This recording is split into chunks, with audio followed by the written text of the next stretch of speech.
오늘 우리가 읽은 본문의 말씀은 우리 구주 예수 그리스도께서 이 땅에 왜 오셨는지, 또 오셔서 어떤 사역을 주로 하셨는지를 우리에게 선명하게 알려주는 말씀입니다. 특별히 35절 말씀을 보시면 예수께서 집중적으로 행하셨던 세 가지 사역이 나타나죠. 문장에 나타나는 순서대로 살펴보면 첫째는 가르치셨고요, 둘째는 전파하셨고, 셋째는 고치셨다 하는 것입니다. 예수님께서 왜 이와 같은 사역을 하셔야만 했는가? 바로 우리의 죄 때문이죠. 우리의 조상인 아담과 하와가 에덴 동산에서 선악을 알게 하는 나무의 열매를 따먹는 범죄를 저지르지 않았다면 굳이 예수께서 이 땅에 오셔서 이와 같은 일을 하실 필요가 없었을 것입니다. 하나님께서 우리를 그분의 모양과 형상대로 만드셨기 때문에 최초의 인간 아담과 하와는 하나님을 아는 지식이 충만한 데 있었죠. 또 하나님께서 그를 하나님의 모양과 형상으로 만드셨기에 아담에게 하나님께서 만드신 이 세상 만물에 이름을 정하라 하는 일을 명하셔도 아담이 그것을 충분히 해낼 수 있을 하나님으로 충만해져 있는 가운데 있었습니다. 그래서 에덴 동산에서의 모습을 말하기를 아담은 하나님과 함께 동산을 거닐었다. 그 이후에도 에녹과 같은 이가 하나님과 동행했다라고 창세기가 또한 설명해 주고 있지만 에덴 동산에서 하나님과 함께 동산을 거닐었던 그때의 상태, 이제 우리가 천국으로 가서 하나님 앞에서 영화롭게 되어지면 그때는 더 이상 하나님에 대해서 우리가 누군가에게 배우거나 가르쳐 줘야 할 필요가 없겠죠. 바울 사도가 고린도전서 13장에서 말하기를 지금은 우리가 마치 거울을 보는 것처럼 흐릿하다. 오늘날 우리가 사용하는 유리에 수은이 발린 그런 거울이 아니죠. 그 거울을 생각한다면 충분히 보이는데 왜 흐릿하다 하는가 싶겠습니다만 바울 사도가 있을 당시의 거울은 흔히 구리 동자, 동경이라고 우리가 보통 말하는 구리로 된 거울입니다. 형상이 전혀 안 비치는 것은 아니지만 오늘날 우리가 사용하는 수은 발린 거울과는 비교할 바가 못 되죠. 그래서 지금 우리가 아무리 하나님의 성령의 은사로 지혜와 지식의 은사가 있다 할지라도 그것은 마치 그런 거울을 보는 것과 같이 흐릿할 뿐이다. 그러나 주님의 나라에 우리가 이르게 되면 그때는 얼굴과 얼굴을 마주대하여 보는 것처럼 모든 것이 확실하고 선명하게 될 것이다. 바로 에덴 동산에서 범죄하고 타락하고 추방되어지기 이전에 우리를 만드신 보시기에 심히 좋았던 최초의 창조의 상태가 그러했던 거죠. 그래서 새 하늘과 새 땅, 하나님의 나라가 완성되고 도래되면 그 나라에 들어간 우리는 그 하나님의 모양과 형상으로 만들어진 상태로 회귀되는 것입니다. 그러니 만약 우리가 범죄하거나 타락하지 않았다면 굳이 하나님이신 예수 그리스도께서 이 땅에 오셔서 우리에게 하나님과 하나님의 나라에 대해서 가르쳐 주실 필요가 없었을 것입니다. 또한 전파하는 것도 마찬가지죠. 이 세상에 하나님에 대한 지식이 조금이라도 있는 이들에게는 그들이 온전한 지식 가운데 있도록 가르쳐야 되겠지만 아예 하나님에 대한 모르는, 하나님에 대한 신적 무지가 온 세상에 가득하죠. 이미 창세기 6장에서도 기술하는 바 노아 때에 이미 하나님을 찾는 이도 없고 하나님을 아는 이가 없었다. 온 세상이 하나님을 다 잊어버렸기 때문에 그들에게는 가르치기 이전에 전파해야 되는 일이 필요하게 된 것이죠. 또한 세 번째 나타나는 고치는 것도 마찬가지입니다. 하나님께서는 영원토록 존재하시는 분이시라 그분의 모양과 형상대로 만들어진 최초의 인간 아담과 하와는 영생하도록 원래는 만들어져 있었죠. 그러나 선악을 알게 하는 나무의 열매를 따먹은 그 죄의 결과로 죽음이 그들에게 이르게 되고 우리 온 인류는 그 타락되고 추방된 이후에 아담의 형상을 따라 우리는 태어났기 때문에 우리 모두는 원죄의 그늘 아래서 죽는 자가 되었으며 또한 온갖 질병에 시달리는 자들이 된 겁니다. 그러니 가르치고 전파하며 고치는 이 일은 온 인류의 죄악의 결과, 죄악의 산물이다 하는 것이에요. 그러니 만약 예수 그리스도께서 이 땅에 오셔서 이 일을 행하지 않으셨다면 우리는 여전히 율법 가운데서 의를 이루어 보고자 버둥대다가 결국은 실패하여 여전히 멸망의 길로 빠지고 말 것입니다. 오직 예수께서 이 땅에 오셔서 이 일을 집중하시고 주목하셔서 우리를 위해서 이 일을 행해 주셨기 때문에 십자가의 구속의 은혜로 말미암아 우리가 구원받고 영생을 얻는 일이 이루어진 거죠. 그러니 바로 이 예수 그리스도를 통해서 가르쳐지고 전파되어지고 고치져지는 이것이 바로 복음이다 할 것인데 우리 모두는 복음의 빚진 자가 된 것입니다. 로마서 1장을 한번 찾아볼까요? 로마서 1장 14절을 보면 바울 사도가 바로 이런 이유로 인해서 바울 사도 스스로도 빚진 자라고 표현을 하는데 그것은 바울에게만 해당되는 것이 아니라 우리 모두에게도 해당이 되는 이야기이겠죠. 자, 로마서 1장 14절입니다. 신약성경 240페이지 앞에 스크린에도 나옵니다. 자, 여러분이 읽어주십시오. 시작.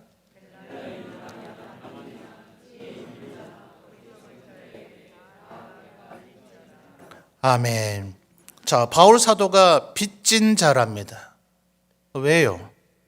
헬라인이든 야만인이든 지혜 있는 자나 어리석은 자, 이들에게 도대체 바울이 무슨 빚을 졌겠습니까? 이들로 이 대부분은 아직 바울 사도가 만나지조차 못한 이죠. 그런데 바울 사도가 하나님으로부터 구원받을 만한 무슨 엄청난 자격이 있어서 구원받은 것이 아니라 이들과 조금도 다를 바 없이 에베소서에서 표현하는 것처럼 본질상 진노의 자녀이었는데도 불구하고 하나님께서 바울 사도를 먼저 구원시켜 주셨으니 이들에게 빚진 자다 하는 겁니다. 그러므로 똑같은 논리로 지금 온 세상 사람들이 하나님을 알고 구원받은 자리에 이른 것이 아니라면 바울 사도가 그들에게 빚을 진 자와 같은 것처럼 우리도 일종의 빚을 졌다 할 것입니다. 하나님께서 여러분을 구원하셔야 될 마땅한 이유가 있다든지 아니면 여러분이 하나님으로부터 구원받아야 할 마땅한 자격이 있다면 우리가 빚을 졌다고 말하지 않을 수도 있겠지만 우리가 도무지 내 힘과 능력, 내 의로서는 구원받을 자격이 없는 자였는데 하나님의 보혈의 은혜로 구원받은 것이 맞다면 바로 이 예수님의 가르치고 전파하고 고치는 이 수고로움을 통해서 내가 구원을 얻게 된 것이니 우리 또한 바울처럼 빚진 자라 말할 수가 있을 것입니다. 그래서 바울 사도를 비롯한 모든 사도들 또 바울 사도와 같은 이들의 제자들로 끊임없이 이어져 오늘 이 시대의 교회에 이르기까지 이 모든 하나님의 백성들은 예수님의 이 사역을 통해서 우리가 진 빚을 갚으려고 사역을 해왔습니다. 그 증거가 골로새서 1장 28절에 나타나죠. 한번 찾아서 또 읽어볼까요? 골로새서 1장 28절입니다.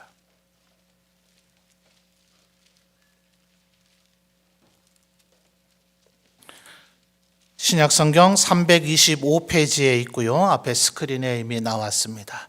골로새서 1장 28절 여러분이 읽어주십시오. 시작.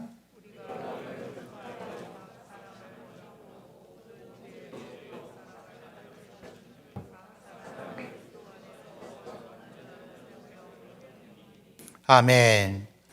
자, 마태복음 9장 35절에서 이미 우리가 확인한 세 가지 사역이 이 골로새서 1장 28절에서 그대로 나타나는데 한 가지는 약간의 변형을 가져왔죠. 자, 마태복음 9장 35절의 세 가지 기억하십니까? 한번 따라 하실까요? 가르치고, 전파하고, 고치고. 자, 골로새서 1장 28절에서 가르침 나옵니까? 나오죠. 전파함 나옵니까? 나오죠. 그런데 고치고가 나오지는 않고 이번에는 권하고라고 하는 단어로 바뀌어졌습니다. 이 권한다 하는 단어가 여러 영어 역본들에서 주로 힐링이라고 하는 단어로 요즘 우리가 많이 사용하는 그 단어를 쓰고 있습니다. 고린도전서 12장에서부터 14장까지 바울 사도는 성령의 은사에 대해서 이야기를 했는데 하나님께서 어떤 이에게는 성령의 은사로 병을 고치는 은사나 혹은 귀신을 쫓아내는 은사를 주시기도 하지만 모든 이들에게 그것을 준 것은 아니다. 그렇게 그는 알려주고 있습니다. 그러니 예수님께서 행하셨던 이 고치는 사역, 심지어는 죽은 자를 살리기도 하시고 또 병든 자를 고쳐주거나 귀신을 쫓아내는 것은 그 이후에 우리 세대들, 하나님의 백성들에게는 하나님께서 특별한 사유로 성령의 은사를 주신 이에게만 가능하기 때문에 바울 사도는 예수님의 그 사역을 우리 모두에게 일반화할 수는 없는지라 보다 포괄적인 고침, 현대 불신자들로 이루어진 현대의학에서도 모든 병은 마음을 먼저 다스려야 된다. 수술을 할 수도 있고 약물의 치료를 할 수도 있겠지만 그 마음이 병 낫고자 하는 그 의지가 이미 꺾여 있으면 백약이 무효하다는 것은 일반 의학자들도 하고 있는 얘기입니다. 잠언에서도 뭐라고 얘기합니까? 무릇 지킬 만한 모든 것들 가운데 너의 마음을 지키라. 모든 것이 이로부터 나기 때문이다. 바로 마음을 고치는 것이 어쩌면 우리들 모두 다가 부분적으로는 할 수 있는 예수님께서 행하셨던 고치는 일의 일환이라 할 것이고, 실상은 우리들 가운데 용기가 꺾이거나 좌절하거나 근심과 염려 혹은 낭망에 있는 이들을 우리가 권면하고 위로하고 격려해서 그들의 마음을 다시 회복시킨다면 본질적인 병의 질환이 생기기 전에 먼저 예방하고 차단하고 회복하는 효과가 있다고 할 것입니다. 그러니 바울 사도는 예수님의 사역을 그대로 승계해서 나는 전파하고 또 가르치고 권하는 이 일을 내 힘을 다해서 했노라 라고 이야기하고 있는데, 이것은 바로 바울 사도가 빚진 자였기 때문에 그 빚을 갚고자 하는 그런 충성과 헌신의 일환이기 때문이었다 하는 것입니다. 예수님께서는 요한복음 4장에서 사마리아 수가성의 여인과 만났을 때에 제자들에게 이렇게 얘기하곤 하셨죠. 너희들은 추수 때가 아직 멀었다고 얘기하지만 눈을 들어서 들판을 보아라. 추수할 때가 이미 이르러 있지 않느냐라고 말씀을 하셨는데, 그것은 단순히 밀과 보리의 곡물류를 이야기하는 것이 아니었습니다. 어느 시대에나 어느 곳에나 여전히 하나님을 모르는 이들, 그래서 하나님에 대한 가르침을 받아야 되는 이들, 그래서 그들의 인생, 마음으로부터 육체, 그들의 인생 전체가 마치 사마리아 여인처럼 5명의 남편을 두고도 전혀 만족을 느끼지 못했던 깨어져 버린 인간관계가 온 세상에 가득하듯 고침을 받아야 되는 사람들은 여전히 많이 있는 것이기에 오늘도 우리는 예수님의 이 사역을 본받고 이어받아 가르치고 전파하며 고치거나 권하는 이 일들을 해야 되는 것입니다. 우리가 살고 있는 이 문경과 점촌 땅은 어떻습니까? 여전히 이 도시에 살고 있는 사람들 100명 가운데 그저 한 8명 정도만이 하나님을 알고 있다라는 통계가 이것도 꽤 오래전 통계입니다. 아마 전국에서 벌어지고 있는 지난 3년이 넘게 지금 이어지고 있는 이 코로나 상황으로 볼 때 실제적인 우리 기독교인들의 숫자는 훨씬 더 줄어들었을 것입니다. 해마다 9월이 되면 각 교단별로 교단 총회가 벌어지는데 우리 성도님들은 잘 모르시겠지만 저 같은 일선교회 담임 목회자는 우리 교회 성도의 수가 현재 몇 명인지, 목사가 몇 명, 또 장로님 몇 분 이런 식으로 직분자에 대한 세분, 연령층에 대한 세분, 세례 받았는가 아니면 아직 학습교인인가 하는 신급에 대한 상세 구분까지 해서 해마다 노회를 통해서 총회로 보고가 되어지기 때문에 가을에 각 교단 총회에서는 전국에 있는 여러 기독교회의 교단들의 성도의 숫자가 얼마인가, 교회 숫자는 얼마이며 목회자나 장로님들의 숫자가 얼마인가가 총 집계가 되어집니다. 안타깝게도 지난 5, 6년 동안 계속해서 어느 교단이든 예외 없이 성도의 숫자가 점점 줄어들고 있는 것이 지금 우리가 처한 현실입니다. 그러니 이 말은 예수님께서 행하셨던 이 가르치고 전파하고 고치는 이 일을 해야 될 대상자들이 오히려 과거보다 더 많이 늘어났다는 것이죠. 또한 우리 교회는 비교적 지난 3년 동안 이 코로나 시기를 그래도 잘 버텨내는 선방을 했다고는 평가할 수 있겠지만 그래도 우리 교회가 해결해야 될 숙제 가운데 하나는 매 주일에 결석자들의 숫자가 적지는 않아요. 코로나 이전에는 그래도 사람인지라 1년 52주 늘 개근하시기가 그렇게 쉽기야 하겠습니까? 다들 개인의 삶도 있고 또 여러 가지 일들도 벌어지고 또 보아야 할 일도 있다 보니 오늘은 이분이 다음 주는 저분이 이렇게 서로 엇갈려가며 결석을 하신 분들이 그렇게 많이 있었는데 지금 코로나 시기에는 일정 인원의 숫자는 지금 꽤 오랜 세월 예배 자리에 나오지 못한 흔히 행정적으로 하는 말하는 장기 결석자가 코로나 이전보다는 많이 늘어나 있는 상태입니다. 또한 우리 장로님도 기도하시면서 언급을 하셨습니다만 주일학교 또한 여러 다른 교회들보다는 역시나 선방했고 또 우리 지역에도 여전히 그래도 우리 점천제일교회는 주일학교의 소망으로 형제교회들에게 부러움과 인정을 받고 있기는 하지만 우리 내부적으로 평가할 때는 우리의 주일학교 학생들의 수가 많이 줄어 있는 것이 현실입니다. 그러니 이것은 단순히 우리가 빚진 자였다, 우리의 빚을 갚아야 된다 하는 차원을 넘어서서 우리 앞에 펼쳐져 있는 복음 전파와 선교의 사명이 더 위중해져 있음을 우리에게 보여주고 있습니다. 그러니 37절과 38절에서 얘기하는 것처럼 추수할 것은 많되 일꾼은 적으니 어쩌면 우리의 일꾼의 숫자는 여전히 고정되어 있었지 모르는데 추수할 대상자가 훨씬 더 많아져 버린, 그래서 역설적으로 일꾼은 여전히 더 필요한 상황이 되어져 있다 하는 것입니다.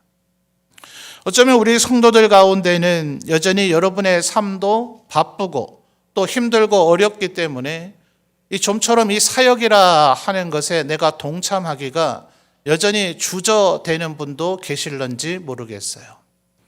그러나 여러분, 이것은 우리의 신앙의 삶, 우리의 구원과 유리되어져 있는 별개의 문제가 아닙니다. 여러분, 주보의 제일 겉면을 보시거나 아니면 여러분의 오른편 벽면에 있는 현수막을 한번 보실까요? 우리 교회가 지향하고 있는 목표점인데요. 자, 우리 교회 표가 뭡니까? 주보에도 나와 있죠. 뭐예요?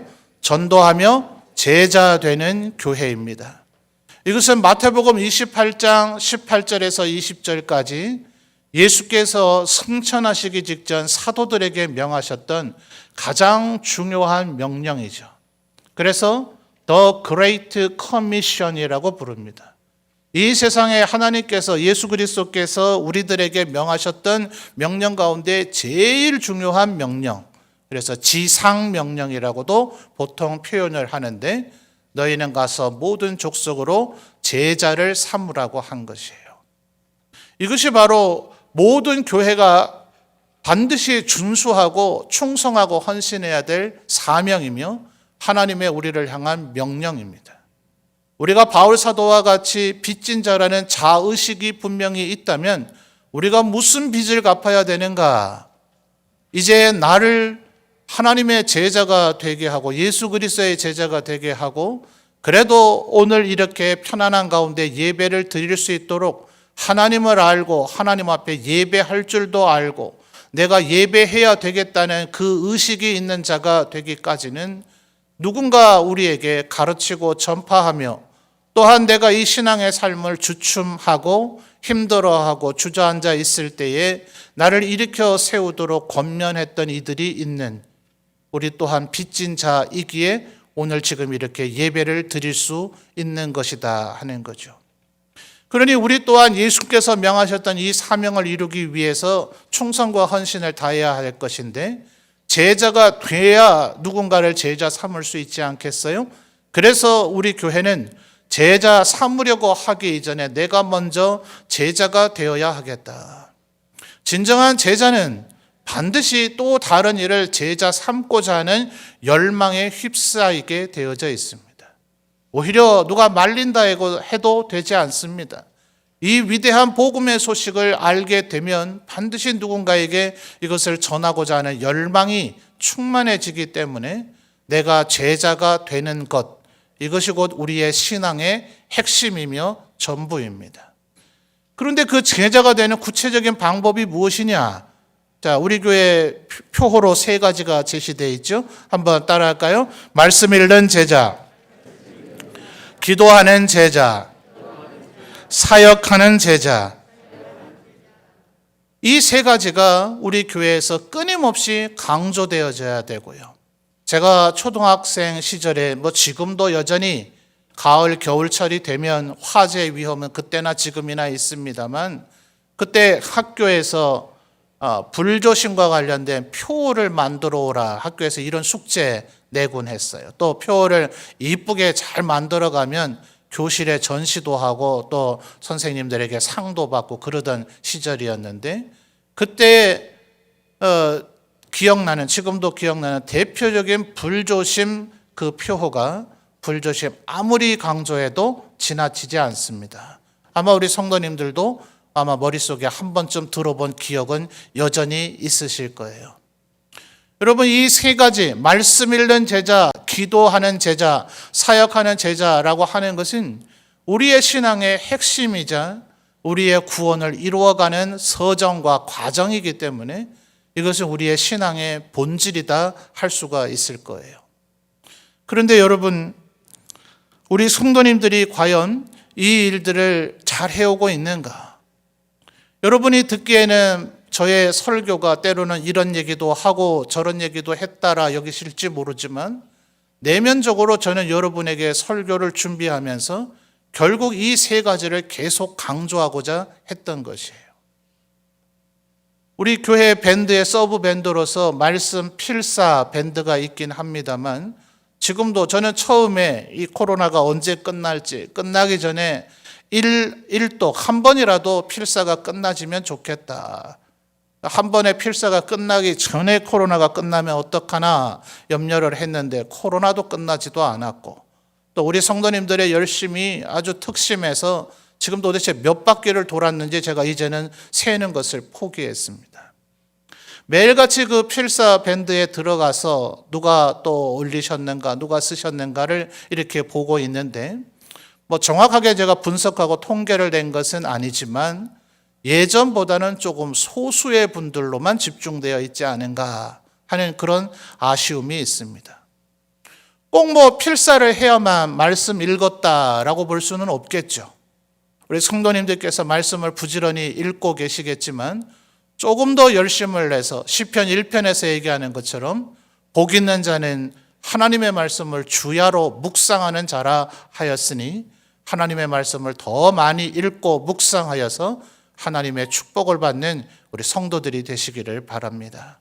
또한 한 가지 또 역시나 아쉬운 것은 우리 기도하는 제자가 되어야 될 것인데 아직은 코로나 시절이 엄중해서 코로나 이전에 월화 목에 하던 기도 모임도 아직은 복구되지는 못했고 또 계절이 많이 이제 환절기와 또 추위가 다가오고 또 시시각각으로 계속해서 코로나 확진자 우리 성도들 가운데도 확진자들의 보고가 계속되고 있어서 또 그런 관련 가족분들도 영향을 받으실 터이니 충분히 이해가 되기는 할 상황입니다만 새벽 기도에 참여하는 인원이 예년에 비해서 많이 줄어 있다는 것에 제 마음에 아쉬움과 안타까움이 있습니다. 그러나 여러분, 만약 우리가 말씀 읽고 기도하는 이것이 정말 넘치도록 우리 교회의 자부심이 될 정도로 이것이 가득 차 있다 하더라도 안타깝게도 그 두 가지만으로는 우리의 신앙은 좀처럼 변화되지 않습니다. 기독교의 신앙은 절대로 골방에서 이루어지지 않습니다. 때로 사역을 하면서 여러 성도들과 함께 어떤 일도 하고 사역은 결국 일입니다. 하나님 기뻐하시는 하나님께서 원하시는 특별히 지금 우리가 마태복음에서 확인한 가르치고 전파하고 고치거나 혹은 권하는 이 일들을 하는 것인데 함께 이 일들을 하다 보면 때로는 갈등이 생기기도 하고 그로 인해서 상처를 받게 되기도 합니다. 그러나 우리의 구원은 예수님에 대한 소식을 처음 접하고 예수님에 대한 소식을 처음 듣게 된 걸로서 완성과 완료가 되지를 않습니다. 지난 500년간 우리가 속해 있는 이 개혁교회에서는 끊임없이 성경을 통해서 이 구원이란 9단계의 서정을 통해서 이루어지고 있다. 하나님이 우리를 부르시고 거듭나게 하시고 우리가 회개를 하고 우리에게 믿음을 선물로 주시며 우리를 의롭다 칭하시고 하나님의 양 아들로 삼아주시는 것 모든 것이 순식간에 이루어지기도 하겠지만 주께서 우리를 부르시는 그날까지 우리는 끊임없이 거룩해지기 위한 성화의 삶을 살아야 합니다. 그러나 어떤 신학자가 책 제목으로 삼을 정도로 성화의 부진이라고 하는 것은 예수 믿는 우리 모두의 신앙의 삶의 고민일 겁니다. 평신도 훈련원에서 저와 함께 공부하는 어떤 집사님도 10년이 지났지만 내 신앙의 삶이 별로 변하지 않은 것 같다. 이것이 지금의 고민이다 하는 기도 제목을 내놓으실 때에 그런 고민을 하고 있다는 것 자체가 지금 성장해 가고 있는 과정이라 제가 격려했습니다. 이런 모든 것들은 사실은 사역의 현장에서 여러 성도들과 기쁨과 슬픔, 힘듦과 어려움, 괴로움을 다 같이 하면서 내가 끊임없이 깎여져 나가고 다듬어져 가는 과정 속에서 그것이 고민되어지고 깨달아지고 성숙이 되어지는 것이지 골방에서 나 혼자 아무리 말씀을 많이 읽고 아무리 기도를 많이 하고 아무리 많이 찬양을 드린다 하더라도 사역을 하는 데에 동참하지 않으면 우리의 신앙의 성숙 차원 정도가 아니라 우리의 구원의 완성을 이루어 가기가 좀처럼 쉽지 않다 하는 것입니다. 그러므로 사역에 동참하는 것은 단순히 빚을 갚는 것이 아니고 복음과 선교의 사명을 감당하는 것이 아닌 내 스스로 나의 구원을 완성해 나가는 과정이 될 것이다 하는 거예요. 예수님께서는 말씀하시기를 하나님은 언제나 하나님을 찬양하는 자들이 없으면 돌들을 통해서도 하나님께 찬양을 돌리게 할 것이라 하셨고 아브라함의 자손이라 자부했던 유대인들이 다 하나님 일에 헌신하지 않는다 하더라도 하나님께서는 돌들을 통해서도 하나님의 일을 이루어 가실 수 있다 하였습니다. 그러니 우리가 사실은 예수님처럼 사역해내지 못하죠. 어쩌면 내가 사역에 정말 익숙하지 않고 은사가 그렇게 탁월하지 않아서 사역에 동참하면 오히려 다른 사람들에게 폐가 되지 않을까 염려하는 이들도 있을 것입니다. 그러나 그것이 바로 교회의 본질입니다. 연약한 이들을 끊임없이 고치고 혹은 권해가는 것, 그래서 그들이 온전한 자, 완전한 자로 세워가는 것, 우리 앞선 자들 혹은 내가 좀 더 이루었다 여겨지는 자들은 내가 여전히 더 많은 빚을 졌다는 생각을 가지고 그런 이들을 돌아보며 섬겨야 되는 것. 그래서 결국은 천국에 들어가야 우리가 영화롭게 되겠지만 이곳에서는 우리 서로가 서로를 권면하면서, 그래서 바울 사도가 빌립보서 2장에서도 뭐라고 얘기합니까? 각각 다른 일을 나보다 낮게 여기고 서로를 돌보아서 나의 기쁨을 더 크게 하라. 우리들이 서로를 돌아봐서 나를 돌아보고 또 서로를 돌아보고 서로를 격려하고 권면할 때에 너와 내가 함께 구원의 완성을 이루어가는 거죠. 그래서 예수님께서는 제자들이 하나님의 나라는 도대체 어디 있는 것입니까? 라고 질문했을 때 하나님의 나라는 여기 있다 저기 있다라고 공간의 개념으로 규정할 수 있는 것이 아니라 바로 너희들의 관계 속에 있다. 그래서 영어 전치사에서 in이라고 하는 전치사를 쓰지 아니하고 among이라고 하는 전치사를 쓰고 있어요. 나 혼자서는 이룰 수 있는 것이 아닌 우리들이 끊임없이 협력하기도 하고 동력하기도 하고 때로는 안타깝지만 갈등을 일으키기도 하고 또 시험에 들기도 할지라도 함께 끊임없이 가르치고 전파하며 또한 권하고 고치는 이 사역을 함께 해 나갈 때 우리는 빚진 자로서 빚을 갚고 하나님의 사명을 감당하며 우리 각자의 구원을 더 이루어가는 그런 축복된 자리에 이르게 될 것이다 하는 것입니다. 그러므로 사역은 너무나 많이 있습니다. 우리 성도님들이 여전히 소수의 인원에게 많은 사역이 집중되어 있는 것이 현실입니다. 여러분 힘들고 어려운 여러분의 삶도 많이 분주하겠지만 여러분이 할 수 있는 여러분의 은사에 따라서 오늘 말씀 듣고 기도하면서 고민하여서 꼭 한 가지 이상씩의 사역에 동참하셔서 하나님 앞에 영광 돌리며 또 여러분의 신앙의 삶도 더욱더 성숙되어져 가서 하나님 앞에 은혜와 축복을 받아 누리는 우리 점천제일교회 모든 성도들, 그래서 결국 제자가 되어지는 우리 모든 성도들이 되시기를 주님의 이름으로 축원합니다.